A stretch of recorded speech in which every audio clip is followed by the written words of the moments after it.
जगन्नाथ का भात जगत पसारे हाथ। और हमारे किसान भात हो या बाकी अन्न देश में भरपूर पैदा कर रहे हैं, लेकिन मांडिया श्री अन्न मिलेट ऐसा अन्न है जो न केवल शरीर को पोषण देता है, पोषक तत्वों से भरपूर, मनुष्य के स्वास्थ्य के लिए भी ठीक है और धरती का स्वास्थ्य भी ठीक करता है। कम पानी और खराब मिट्टी में भी पैदा होता है और आने वाली पीढ़ियों के लिए धरती को भी सुरक्षित रखता है।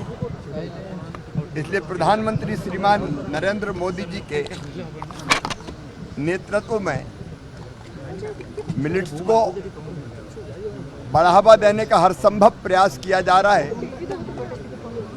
मैं उड़ीसा सरकार को बधाई देना चाहूँगा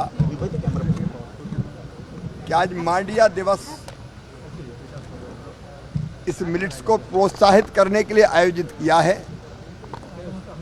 हमको मिलेट्स का उत्पादन बढ़ाना है,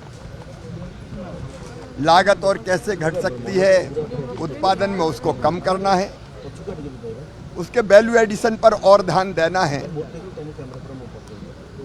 और प्रचलन में और श्री अन्न कैसे आए, मिड डे मील से लेके लोगों के रोज के जीवन में मिलेट्स का कैसे प्रयोग हो, उस पर भी हम विचार विमर्श करेंगे।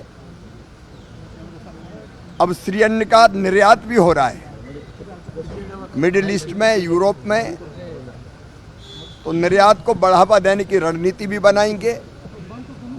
वैल्यू एडिशन मतलब प्रोसेसिंग, पैकेजिंग, ब्रांडिंग, मार्केटिंग, सब पर ध्यान देंगे जिससे किसान की आय भी बढ़ सके।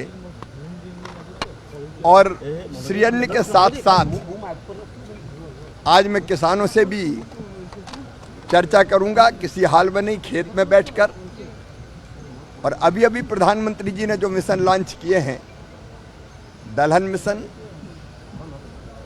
और प्रधानमंत्री धन धान्य कृषि योजना, प्राकृतिक खेती, इस पर भी मैं कटक में ICAR के संस्थान में राज्य सरकार के साथ मिलकर किसानों, विशेषज्ञों और वैज्ञानिकों के साथ चर्चा करूंगा। आज का दिन उड़ीसा की खेती के लिए और किसानों के लिए बहुत महत्वपूर्ण है। मैं फिर उड़ीसा सरकार को, हमारे मुख्यमंत्री जी और विशेषकर कृषि मंत्री जी को बहुत बधाई और धन्यवाद देना चाहूँगा कि वो मिलेट्स को बढ़ावा देने के भी हर संभव प्रयास कर रहे हैं और उड़ीसा में किसानों की आय बढ़ाने के काम में भी लगे हुए हैं। धन्यवाद। अब इतना काफ़ी है, बाकी कंजम्पशन को बढ़ावा देने के भी सभी प्रकार के प्रयास किए जा रहे हैं। फूड हैबिट्स लोगों की बदले, उसकी कोशिश भी हम करेंगे। शासकीय योजना और कार्यक्रम में भी श्री अन्न का उपयोग करेंगे और कोई विस्तार से बात करना होगा तो फिर वहाँ करेंगे कन्वेंशन से।